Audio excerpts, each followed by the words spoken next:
Assalamualaikum warahmatullahi wabarakatuh. Salam sejahtera untuk kita semua. Kali ini kita akan mencoba membahas tentang lingkungan dan etika bisnis. Yang dimaksud dengan lingkungan adalah segala sesuatu yang ada di luar suatu organisasi. Secara garis besarnya, lingkungan ini bisa kita bagi menjadi 3. Ya. Yang pertama adalah lingkungan makro, di mana lingkungan makro ini adalah segala sesuatu yang di luar sana itu mempengaruhi semua organisasi yang ada di dalam lingkungan itu. Jadi tidak hanya 1 atau 2 perusahaan yang terpengaruh oleh lingkungan makro, tapi hampir semua perusahaan yang ada di suatu lokasi, di suatu lingkungan itu terpengaruh. Sementara kalau kita bicara lingkungan eksternal dekat atau lingkungan mikro, itu adalah suatu lingkungan atau sesuatu yang di luar sana ini hanya mempengaruhi 1 atau 2 perusahaan.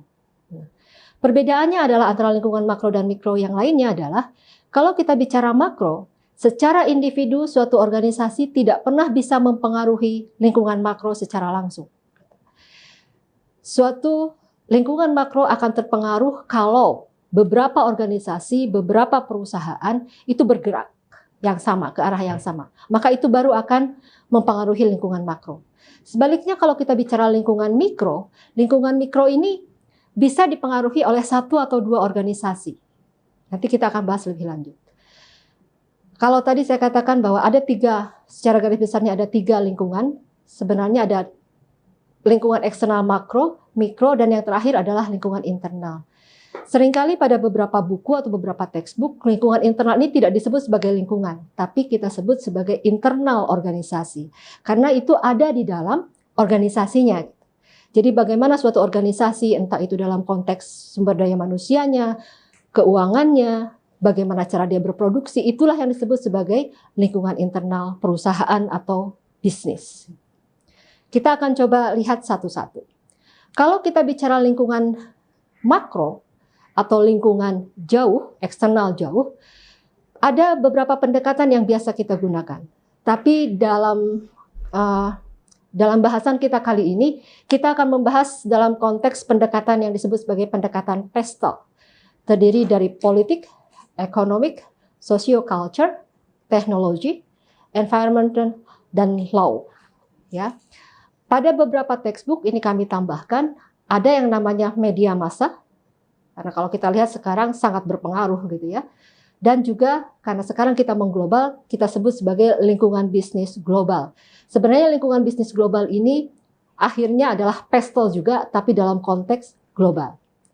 Kalau kita bicara politik, intinya ini, yang kita lihat bagaimana kondisi politik suatu negara itu atau suatu wilayah mempengaruhi berjalannya suatu bisnis.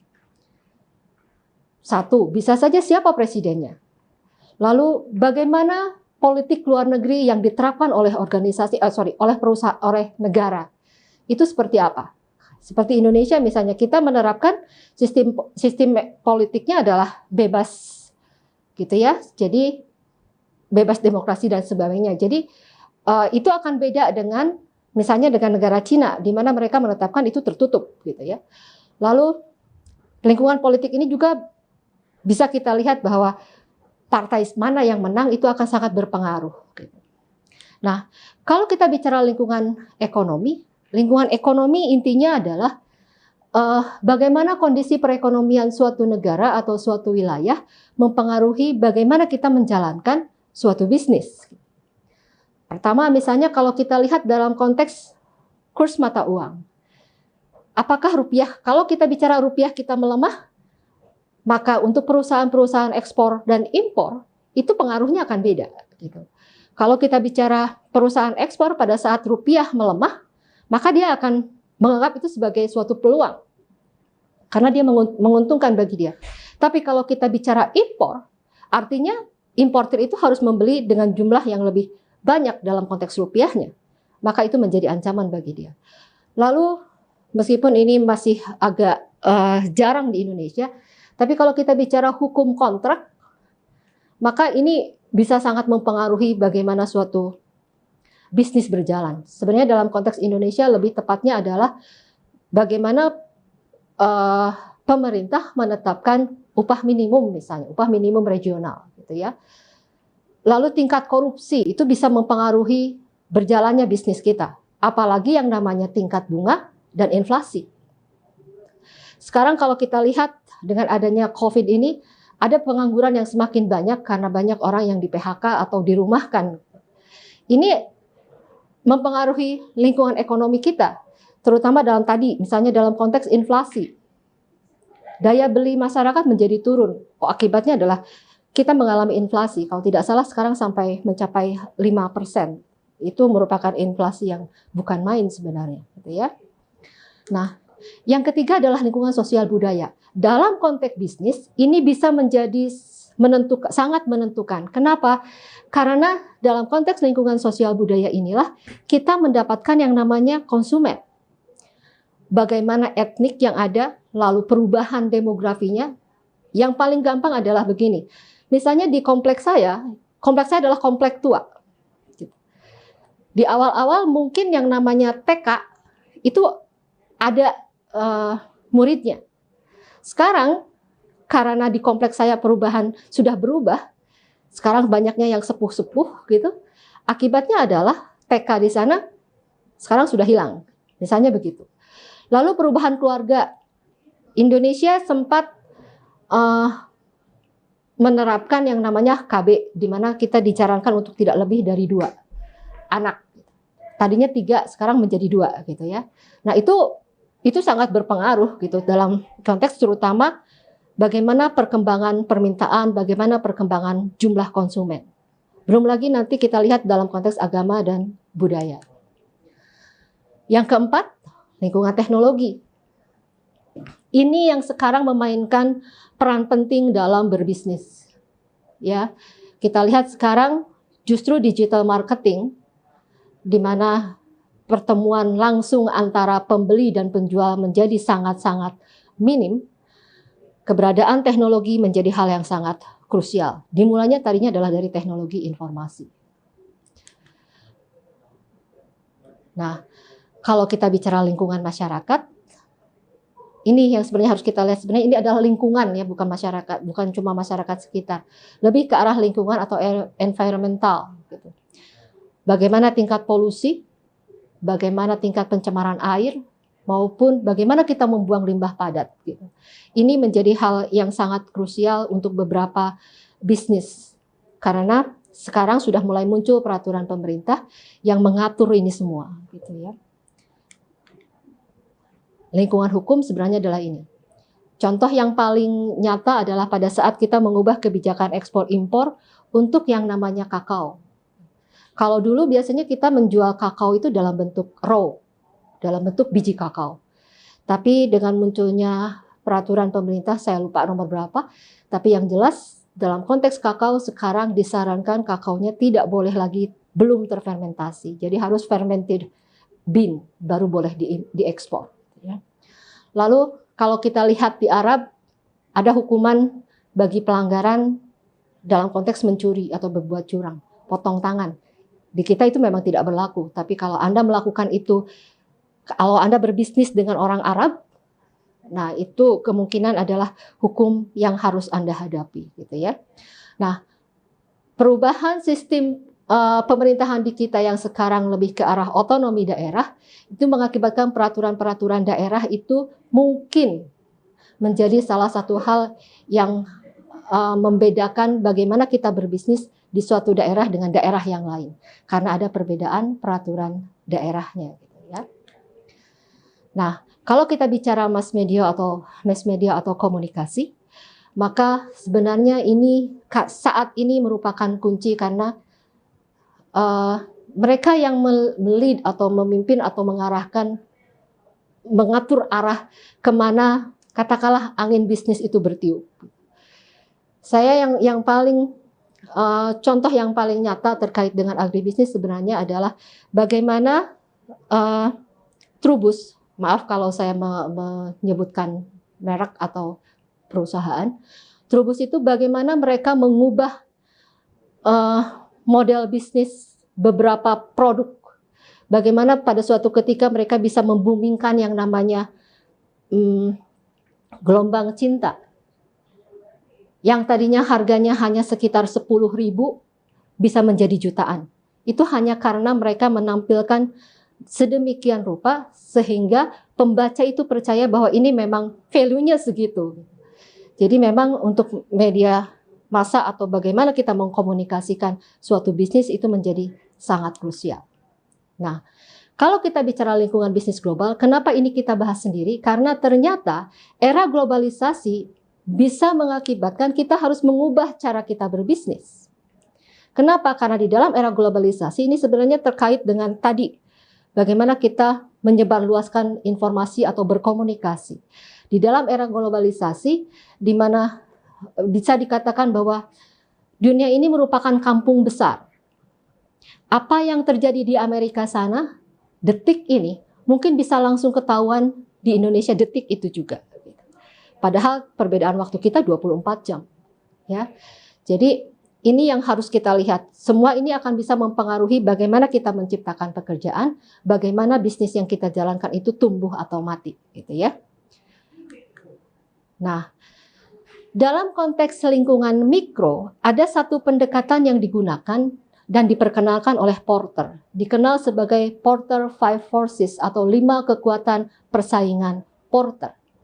Menurut Porter, pada dasarnya suatu organisasi ini berada dalam suatu lingkungan persaingan, di mana di dalam lingkungan ini bisa eksis atau tidak, bisa tetap bertahan atau tidak suatu organisasi atau suatu perusahaan, itu akan sangat tergantung posisi rebut tawar ada pada siapa. Ada pada dia sebagai perusahaan, atau ada pada pemasoknya, atau ada pada pembelinya. Ya. Nah, kalau ternyata bargaining power atau posisi rebut tawar itu bukan berada di tangan kita sebagai pemegang bisnis, maka bisa dikatakan kemungkinan besar kita akan mengalami kesulitan.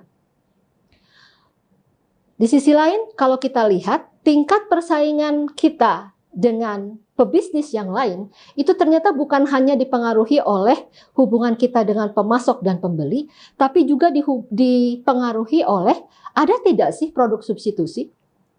Begitu produk substitusi itu banyak, maka kemungkinan kita untuk bisa bertahan, untuk bisa bersaing, itu mungkin bisa menjadi kecil. Karena orang akan memilih produk substitusi kita. Atau kalau kita lihat potensial entrance, atau pendatang baru. Nah, dalam konteks pendatang baru ini biasanya suatu bisnis yang dikenal atau dilihat memiliki potensi laba yang sangat tinggi, biasanya sangat-sangat menarik untuk dimasuki oleh orang-orang baru atau oleh pengusaha-pengusaha baru. Nah, ini bisa mengurangi posisi bersaing kita. Nah, jadi menurut Porter ada 5 kekuatan persaingan. Yang pertama adalah persaingan antara kita dengan pesaing kita.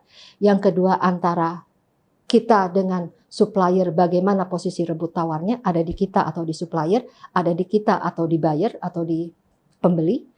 Lalu seberapa banyak perusahaan lain yang menyediakan produk substitusi dan seberapa menarik industri kita sehingga ada pesaing-pesaing baru atau perusahaan-perusahaan baru yang ingin masuk.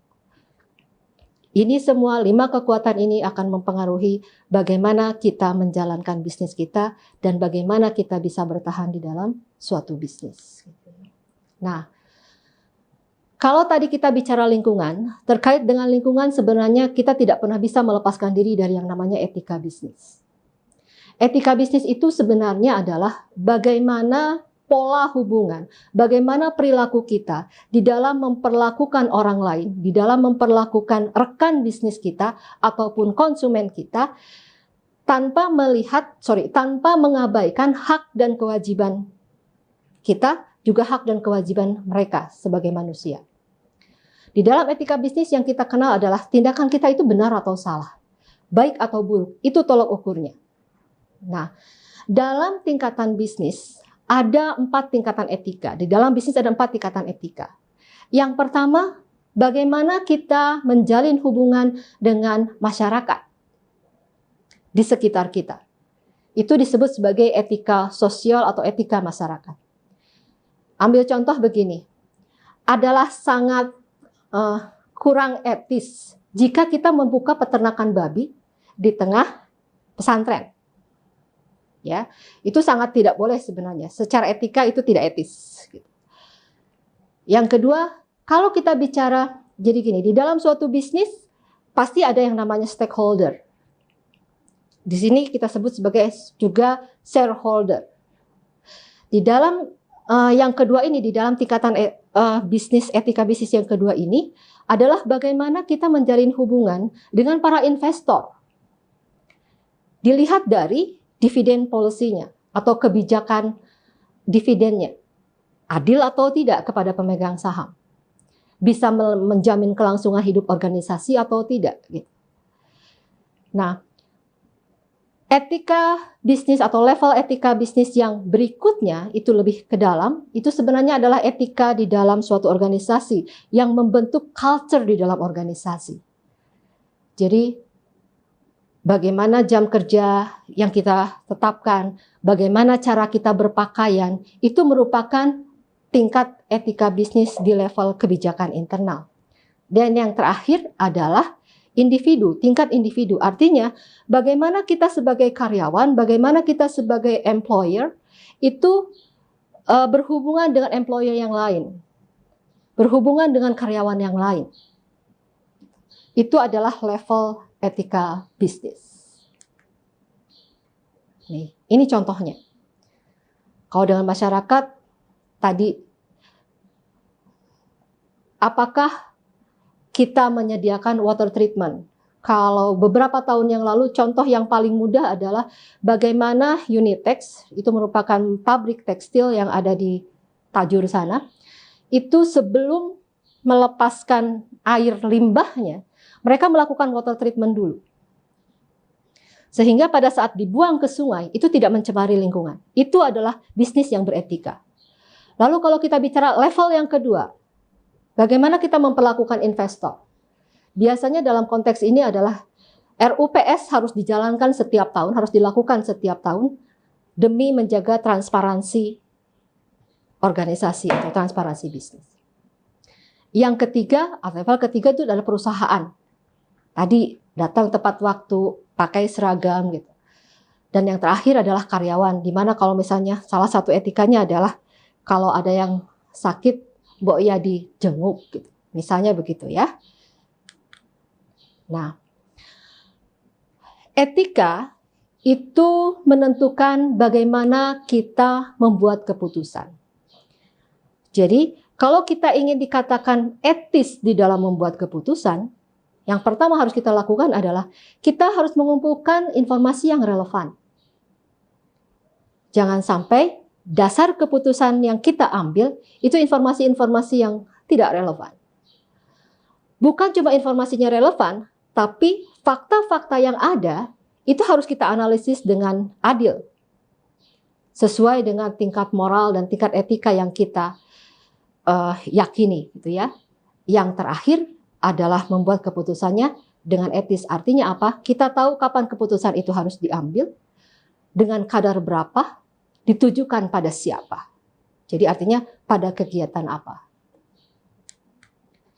Ini contoh etika bisnis. Kita akan mulai lihat satu-satu. Pertama, cara bersalaman. Setiap negara punya cara bersalaman yang berbeda. Itu sebelum COVID. Ya. Kalau kita lihat beradu hidung itu merupakan cara bersalaman di negara-negara Timur Tengah pada umumnya. Di negara Eropa sangat lazim kalau kita menempelkan pipi kiri dan pipi kanan. Khusus untuk Belanda bagian barat itu biasanya mereka 3 kali. Kiri, kanan, kiri lagi. Itu adalah etika bersalaman. Begitu kita tidak melakukan itu, maka kita dianggap tidak beretika pada saat kita berbisnis dengan mereka. Ini yang tadi saya katakan bahwa dalam konteks global, apa yang menjadi budaya di suatu negara itu bisa mempengaruhi bagaimana kita melakukan hubungan bisnis. Ya. Karena kalau di Indonesia, adu hidung gini ini tidak boleh sama sekali sebenarnya. Ya. Tapi mungkin sekarang dengan adanya COVID, semuanya sama. Pakai salam gaya Thailand sebenarnya. Ya. Lalu ada etika ingredients. Artinya apa? Jangan sampai produk yang kita produksi, produk yang kita jual, satu, memiliki bahan baku atau mengandung bahan yang mungkin tidak sesuai dengan agama di mana konsumen kita berada, gitu. Atau tidak sesuai dengan agama konsumen kita. Misalnya ini, lemak babi, jangan pernah dijual di negara yang mayoritas Muslim. Kalaupun mau dijual, seharusnya dicantumkan. Nah, ini yang saya lihat di Indonesia belum umum. Tapi kalau kita lihat di Eropa itu kita mengenal yang namanya e-number. Di mana setiap produk yang dipasarkan di Eropa harus mencantumkan e-number tersebut. Sehingga siapapun konsumennya akan tahu apakah itu mengandung zat yang mereka alergi, zat yang mereka tidak boleh, dan lain sebagainya. Lalu kita lihat sekarang di Indonesia sangat umum, ada isu yang sangat besar bahwa mie di Indonesia itu banyak yang berformalin. Nah, ini bisa mengganggu kesehatan orang. Kalau kita sampai melakukan bisnis seperti ini, maka ini dikatakan bisnis yang tidak beretika. Bakso pakai boraks, semangka disuntik supaya jadi merah, gitu ya. Ini Kick ini pakai pewarna yang tidak food grade. Ini yang jadi masalah. Ini tadi yang saya katakan sebagai e-number. I124, I133 itu adalah yang halal. Tapi kalau kita bicara I213, I217 itu bisa dipastikan berasal dari babi. Lalu etika labeling. Bahwa ada satu konsensus, jadi kalau kita bicara etika seringkali ujung-ujungnya bukan undang-undang, tapi konsensus, kesepakatan bersama. Bahwa suatu label, suatu produk, sebaiknya di dalam labelnya itu mencantumkan beberapa informasi seperti ini. Ini dikatakan sebagai cara melabel yang beretika. Jadi konsumen bisa tahu, gitu ya. Lalu pada saat kita membuat package atau membuat kemasan, kita membayangkan ini ergonomis atau tidak sih pada saat dipegang. Kalau yang setahu saya sekarang yang memperhatikan itu adalah pada saat Indomilk membuat kemasan di mana dia mencoba mengurangi yang namanya drip, mengurangi ceceran susu. Karena dibentuknya begini kan, miring. Sehingga diharapkan itu menghabiskan semua susu yang ada di dalam botol, di dalam kemasan itu tanpa harus tercecer sedikit pun. Ini etika advertising. Ini yang sering kali dilanggar oleh advertiser di Indonesia. Ini, siapa iklan yang pertama? Kata-katanya ada liburan ke Aussie lebih mudah dibanding ke Bekasi. Ini adalah salah satu contoh dari advertising yang kurang etis. Dan setahu saya, Indosat menghadapi tuntutan dari warga Bekasi yang merasa diremehkan dengan iklan yang satu ini. Lalu kalau softener Soklin ini sebenarnya video. Ini sangat tidak pas dengan kultur kita, di mana di dalam iklan ini bagian-bagian tubuh tertentu dari perempuan yang seharusnya tidak terekspos justru diekspos. Sehingga ini pun masuk ke dalam salah satu iklan yang di-ban oleh KPI, ya, Komite Periklanan Indonesia. Nah, ini tadi yang saya katakan bahwa suatu organisasi harus memikirkan bagaimana dampaknya terhadap lingkungan. Bagaimana kita membuang limbah sedemikian rupa sehingga tidak merusak lingkungan. Ini adalah contoh Lapindo. Sampai sekarang kita belum tahu sebenarnya apa yang terjadi, tapi dicurigai bahwa pada saat itu terjadi pemboran yang menembus lapisan tanah yang mengakibatkan lumpur yang ada di dalam itu meluap ke atas, gitu ya. Ini yang salah satu yang tidak beretika. Juga ini membuang sampah atau limbah cair ke sungai tanpa diberikan treatment lebih dahulu. Ini contoh tambang timah. Bisa Anda bayangkan bahwa setelah timah itu habis, ini akan menjadi kubangan yang sangat-sangat dalam dan bisa merusak ekosistem. Nah, kalau ini adalah etika pada saat kita memproses suatu produk atau memasarkan suatu produk. Anda lihat di sini ini ada lalat. Ini contoh yang tidak etis. Seharusnya ini tidak disajikan ke konsumen.